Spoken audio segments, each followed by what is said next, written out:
Hello and welcome back to the Developing Solutions with Sitecore Print Experience Manager video training series. In this video, we'll be starting the first of what are a few advanced PXM development concepts. So we're going to continue working with the concepts that we've done in our last two PXM projects, and we're going to build out the full Launch Sitecore book.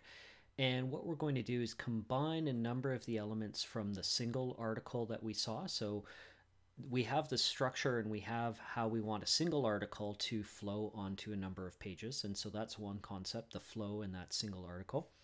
We have the other concept of using a repeater in document structures where we flowed a number of authors onto a page. And so we're going to combine those two concepts. Instead of iterating through authors on a page, we're going to iterate through all the articles within the Launch Sitecore site and all the chapters within those articles on the Launch Sitecore site. And so we're going to take those first two PXM projects and basically, by virtue of the fact that these projects are Sitecore items, we can copy, paste, and move all those elements as necessary, combining those core smaller projects into a much larger PXM project in order to build that all out. We're also going to do a few changes to the master document. We're also going to change a few actual elements in the Sitecore content items themselves. And then in the end, we'll have a full-blown large book built out by iterating through those articles and iterating through those chapters.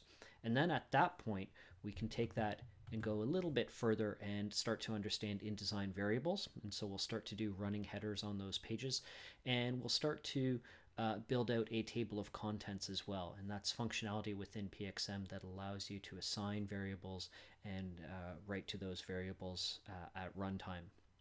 And so the end result of all of this will be our full-blown Launch Sitecore book project, iterating through all those articles, iterating through those authors, placing chapter pages, and doing a table of contents for all of that as well. And so that's what we're going to do today. So I've got our source document here, and we're going to understand the structure a little bit more. So we're looking here at our document, and you can see that we have various chapters. And a chapter is basically a two-page spread, and it's got an image essentially on the left, which flows across both pages, and you have a bit of a text frame on the right. And so we have our first chapter here, marketing, and then within that we have a blank spacer page, and then within that the articles start, and the articles essentially use a flow methodology here. So you start and it continues across and loads content and images as we go along. And so that's really the structure that we're going to replicate. And so if we go back here to our Sitecore site, you can see that we have our Launch Sitecore article project, and that has a page for each article. And so what we're going to do is we're going to start to build out, using this repeater concept, we're going to start to build out a structure that iterates through chapters, and as we hit each and every chapter, we're going to create a left page and a right page and put that image on that and put this on that. So we're going to do some of that in Sitecore. We're going to do some of that in InDesign to get that placement correct. And then as we hit each chapter, we're also going to iterate through a number of the articles within that chapter. And so we're going to take those core concepts of the design from our single article project, and we're going to take some of the core concepts of the repeaters and the snippets and how repeaters pass concepts to and from the snippets, and then we'll build up our much larger project. So back here in Sitecore, I'm going to go to my Libraries tab, and I'm going to make a new Print Studio project, and I'm going to call that Launch Sitecore Book, and say OK. And I'm going to drag and drop that over, and I'm going to make a document within that, and I'm going to start to build out a few pages manually. And really what I want to do is understand some of the page structure here. Now we're going to skip this introduction section. We don't have an introduction in our Launch Sitecore content, but what we do have is a cover page and a table of contents. And the important thing to understand is this table of contents is in fact a flow. And so what we're going to do here is start to take some of this original nonlinear design and of course change that for some Launch Sitecore and Sitecore content. But we need the design, we need the layout from our source document. So we're going to start with that. So we'll say new page, and this will be the cover page, and say OK. And we've got these two elements here. We've got our image and we have our text, and we're going to drag and drop that, and that will create a snippet. And it's actually creating two snippets here. And by double clicking on it, you can see what those snippets are associated with. And that's excellent. That's really useful. We can see this is actually two text frames. And so again, if you're not understanding a document structure, this is by far the best way to understand that, is just grab the content, drag it onto a new page. PXM will create absolutely everything for you, and it will create them as static items, which again, you can open that XML and understand what's going on in the background. So we've got our cover page. That's fantastic. Now we also have a page here that has some of the copyright information. So we'll call that, we'll make a new page, and we'll call it copyright info, and we will create that single page, and again drag and drop, and that will create a snippet. And then next we will create a page for the table of contents, and we will select those elements and do a drag and drop here as well. So we've got that table of contents. Now right now all of this is static references. We'll go and change that, and we'll start associating that with some Sitecore content a little bit later on. Now the important thing is understanding that this table of contents is a flow. We're going to leave this blank for now, but we will be setting that to a flow, and as we build up that document, all of these pages will be associated with Sitecore content as we go through and we iterate. We're going to skip over this introductory section, and we're going to look, and okay, here's what we want to see here. This is really the chapter information. So I'm going to make a new page for chapter left. And on chapter left, what does it have? It basically just has this image. And so I'm going to drag and drop that over. We get that image, and I'm going to create a new page for chapter right, and drag and drop over the snippet for the title. And that's it. That's the core start of our book. And now when we go back to Sitecore, and I'm going to refresh my content tree here, you'll see now that I have a Launch Sitecore book. As we're adding those elements to those projects here within the InDesign tab, it is creating those on the fly in your Sitecore site. So we now have all of these pages here that we can start working with, and that's fantastic. So for any new item that you're creating here, you'll automatically have that updated in Sitecore. If you are updating an item, so let's say I make some change to this text frame, the size, the width, whatever, you often need to say save the current item, and that will push the changes back to Sitecore. There's two buttons here for saving. One is save the current item.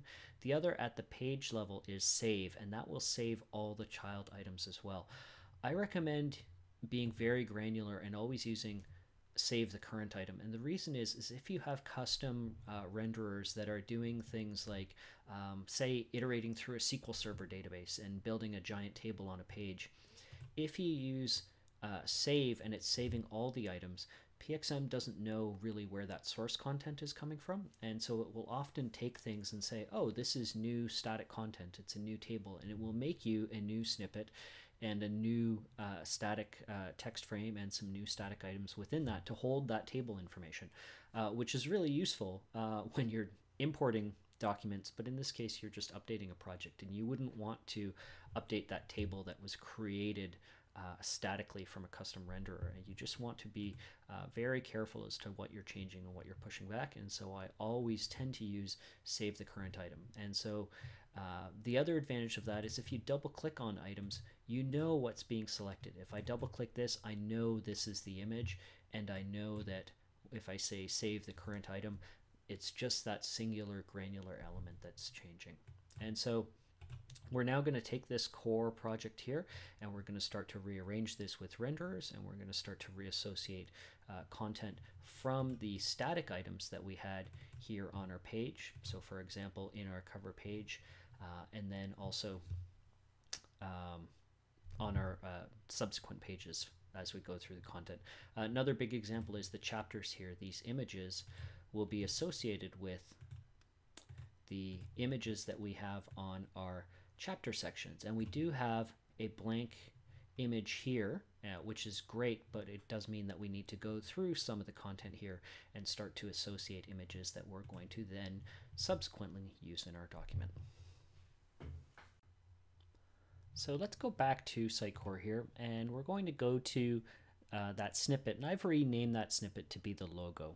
And so if I go down now to this image frame, what I'm going to do is I can either make an item reference with an item field, so I could just simply use that presentation settings item and the site logo field within that, or I can do a media library reference directly. So I'm actually going to go to the media library, and within Launch Sitecore, Site Images, Logos, I'm going to pick logo with transparent background and save that, and do that on the image as well. So Media Library, Launch Sitecore, Site Images, Logos, logo with transparent background.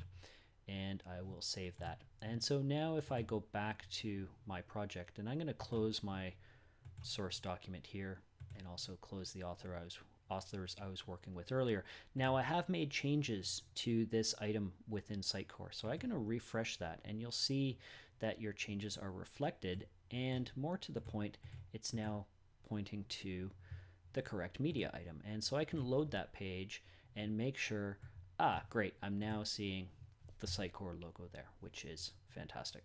Other thing I'm noticing here, when I created my project, I'm seeing the default master, so my pages are incorrect. So I'm going to close this, go back to my libraries, and drag and drop across the Launch Sitecore design, which is basically just a variant of the NLC design that I've gone and I've updated a number of the fonts. So I can now do that and load that again, and we can see here, great, okay, we've got our design, but what I wanted here was to use the C master, which is the no footer one. So I'm going to go and change that. So it's important that you have the correct spreads being referenced within your document. So we're going to have to make a number of those changes as we go along. So we'll close this and we'll load that again, and we should now see that yes, we're seeing the correct master being used. We have some properties of these fields. We're going to change those, and these are actually properties of object styles that are being used. So if you look here, we have this basic graphics frame that was created from PXM basically as a placeholder, and we can see that we have this stroke here, and if we say OK, that disappears. And so what we need to do is we need to update that master. And so we had that in our presentation. A number of things that we're going to be doing is updating the master to take into account these placeholder styles that we have here, as well as a number of the fonts that we still need to update. So this needs to be pointed to the Sitecore font. And then a lot of things like the numbering of pages also comes from the master. The units that are being referenced also come from the master. And so there's a number of changes that we'll be making to the master document as part of this cleanup process. We're just going to leave that for now as we go through the process of building this. And so we've updated this logo.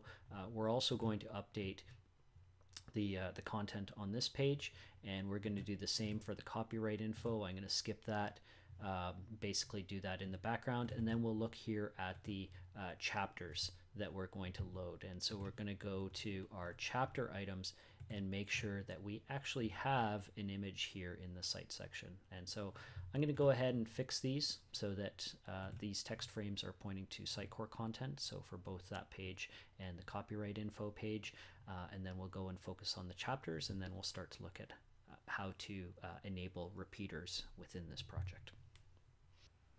So I've gone through and updated my content references. You can see here that version information now is referenced, and as well as the correct field.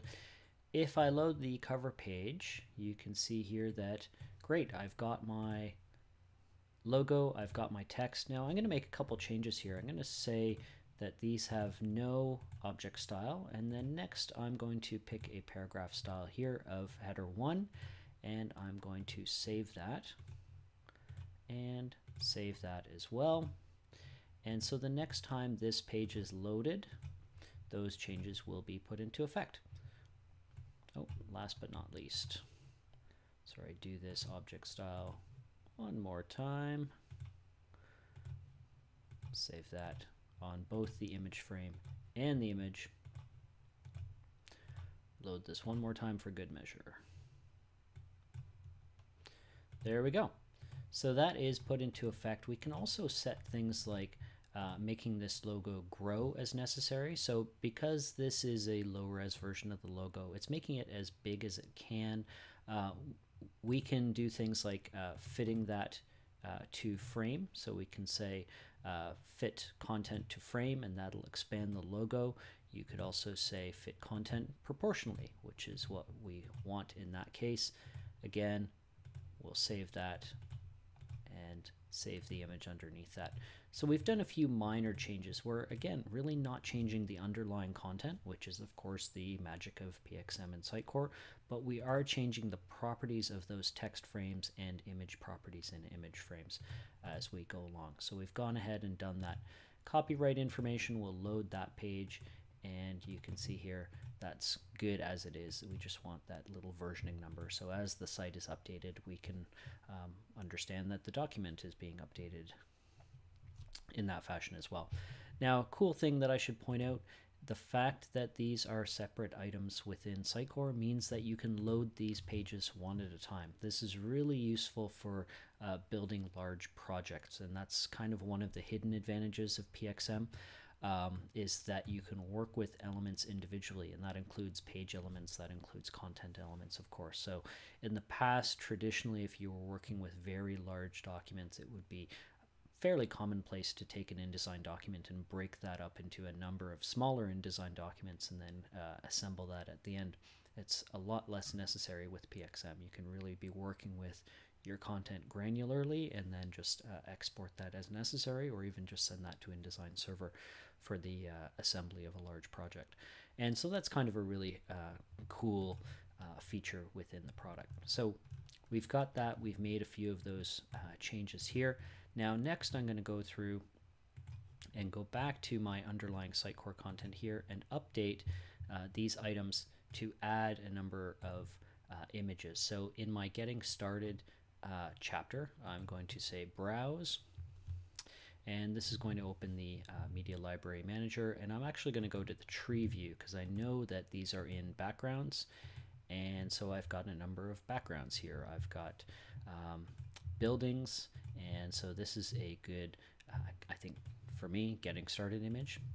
For our strategy, I'm going to go through the same process and say light bulbs. And the nice thing is these are all images that already exist in Launch Sitecore, so we don't have to go and upload new images or get you that information as a package. So for building the site, we've got I think these rockets here. I took that photo, by the way. And for optimizing the experience, we also have a picture of Grand Central Station. Lots of people running around in an optimized fashion, in my opinion. So great, we've got that content, and we're going to go through and update those images for the chapter left and chapter right. And basically just go through the same process of updating the item references and field references.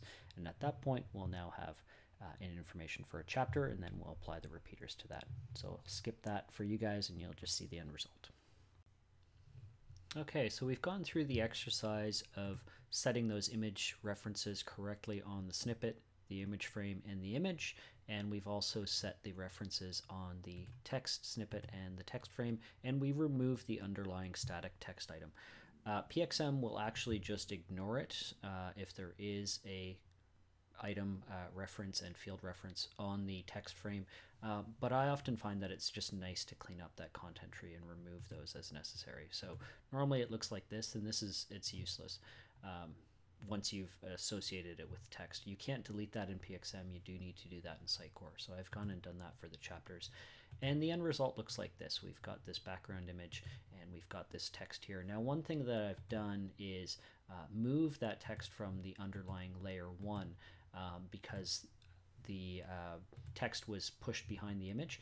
You can change your Z index of this field, and so this allows you to move the order placement within a layer, although the easiest way is often just to choose a different layer. And so we've renamed this to say, let's use the default layer instead of layer 1, which is a PXM default. So any new items that you're creating, often PXM will put in layer 1. So it's good to have good layer practices. You may want to rename this text and make sure any items that are created use text by default, but that's often what you need to do. If you do see that things are being hidden, either change the layers or change the Z index ordering. And so we now have this laid out on the page, and we start to have our structure. And so what we're going to do now is place a repeater in front of these chapters, and we're going to iterate through a number of chapters, and then we're going to place a repeater behind these chapters so that when we're in a chapter we can repeat through a number of articles. So we'll go back to Sitecore and go to our project within the content tree, and underneath pages here we're going to add a new element, and that is going to be our repeater, and this is going to be iterating through chapters. So we'll call that.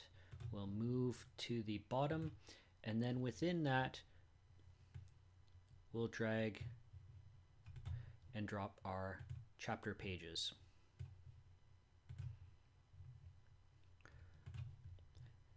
And then the properties for this are fairly simple. We're going to set an item reference on the About Launch Sitecore section.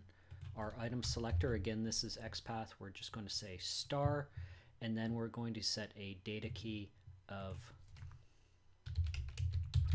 chapters here, and we're going to set a child data key. And what this does is this is important for when we're working with multiple nested repeaters. It basically helps keep PXM understanding what the context is, because you can still have a reference to the chapters as you're iterating through a chapter. So you'd say, oh, I'm still on chapter 1, but within that we want to know what the chapter singular is, and so we're going to reference this later on when we set up our next chapter repeater. We're going to have that data key, and then in turn we'll have articles within that chapter. So next is to take that child data key, which is chapter, and copy that to our snippets here. And again, the snippet is really for catching data keys as they're passed down. So we're going to iterate through and we'll get our chapter, and that chapter will be passed to both the image as well as the text on the page. So we've made that change. Now, one other thing you may need to do is go and update the page itself and remove, if you have a number here and that's created by PXM, we're going to remove that. And the reason why is that normally you'll see these numbers here, 1, 2, 3. These are really sort of static hard-coded numbers, and that's fine, and you can change that. But what we're doing here is, because we're iterating through, we want to have X number of pages. It's a variable number. If you leave this blank, PXM will automatically iterate that and increment that number. So by deleting that now, if we go back to InDesign and we refresh that project and load this, we'll now iterate through all of those chapters. And so we can see, this is chapter 1, getting started. This is chapter 2, our strategy. Chapter 3, building the site.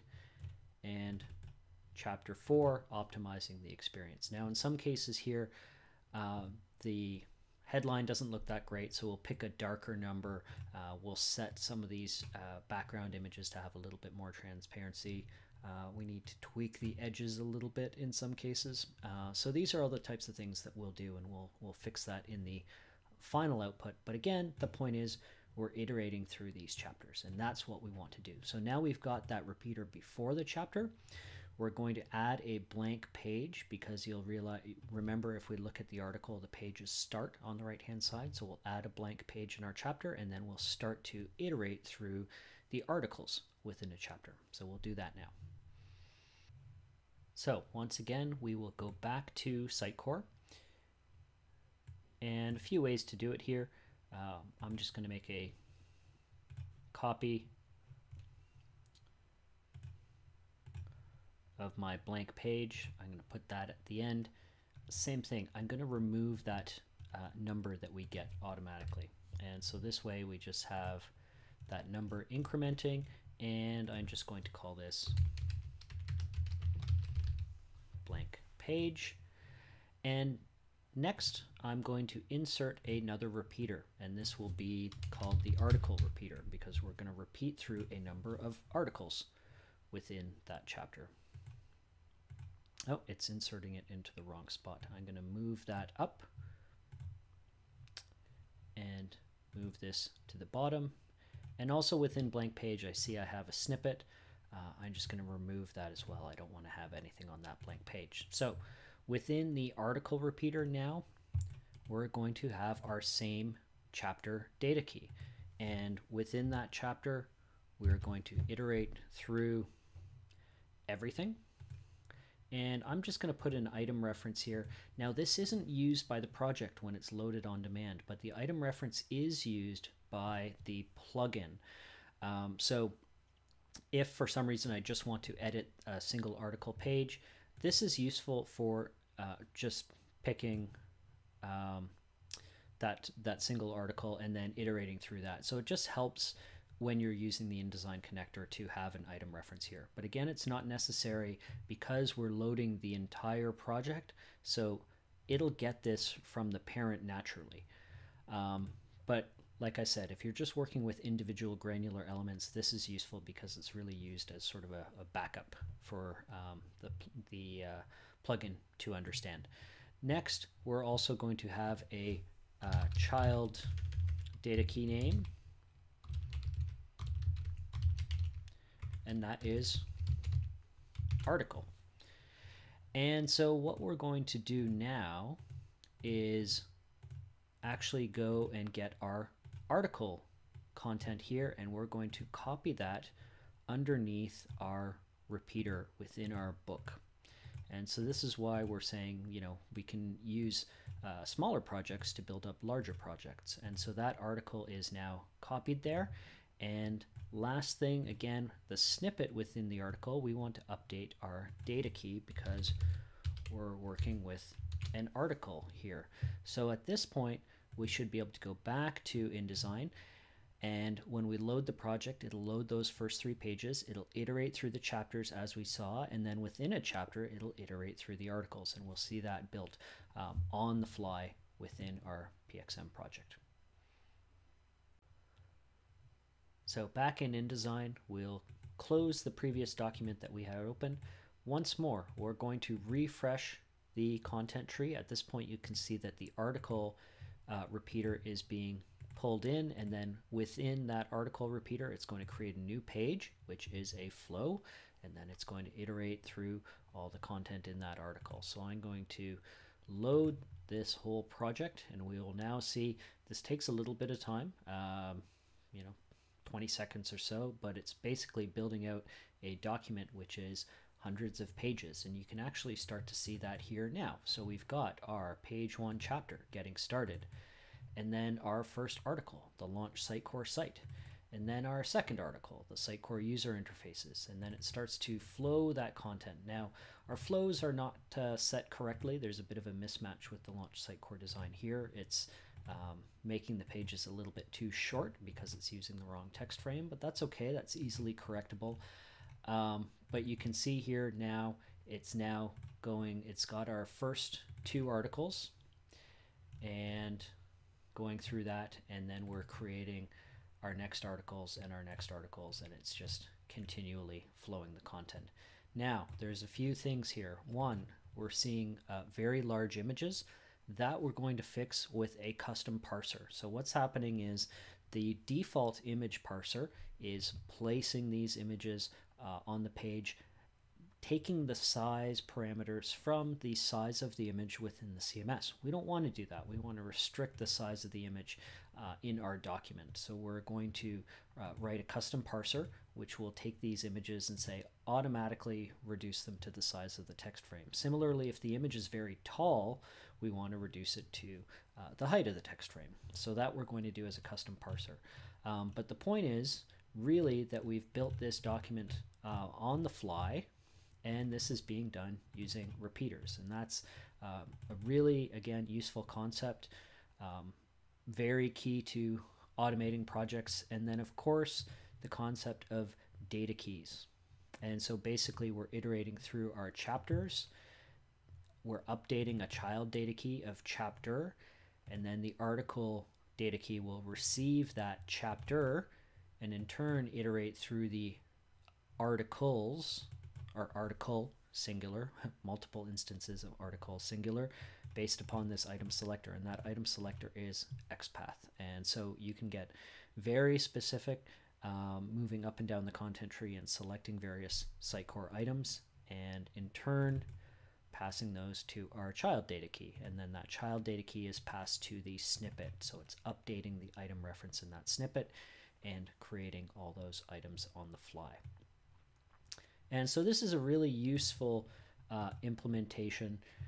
Now, a couple things about using repeaters. The first is that really it's updating this document in InDesign. It's building it in real time and sending the XML to InDesign. If I am on a specific article, what is presentation, and I wanted to do layout changes and pass that back to a PXM project, you can't, because the PXM project in this case is almost like a blueprint, and it's developing that and building that information on the fly. If you wanted to have this PXM project more complicated and able to take changes back from the design back into Sitecore, you would need to have something where each chapter makes a new page and a new item, and each article makes a new page and a new item. And that is certainly possible, and that's something that we're going to do in one of the workflow examples later on. We'll basically be using workflow to do the same sort of principles, but instead of automating that production and doing it on the fly and sending it to InDesign, it's going to automate that production in workflow and create new Sitecore items. And this will give you a very large PXM project, essentially matching one for one the elements that you're seeing here in this page view. And that's another way of doing it. Both ways are valid. It really depends upon your purpose of your document and how you structure that output. No one way is better than the other way.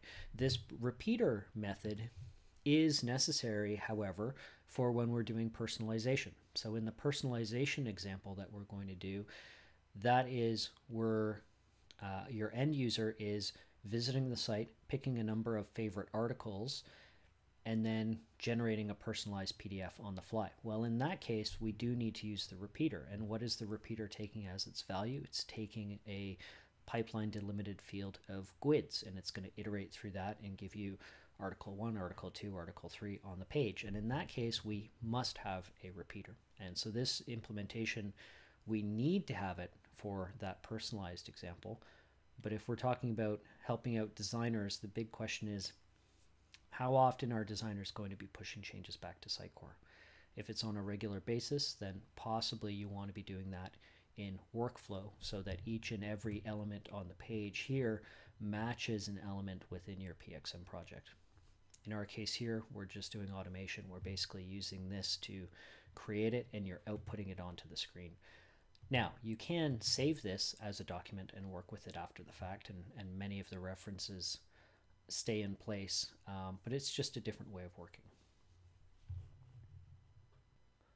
So now that we've got our base Launch Sitecore book project, we're going to take this and do InDesign variables to build out that table of contents on the fly. This is a fairly detailed concept, and there's a few cases where we're going to have to build custom renderers to manipulate those InDesign variables that we're passing to InDesign, and so that'll be the next video. So we'll finish this video up here now that we've got that base project, and we'll continue to the next video in order to work with InDesign variables and the table of contents.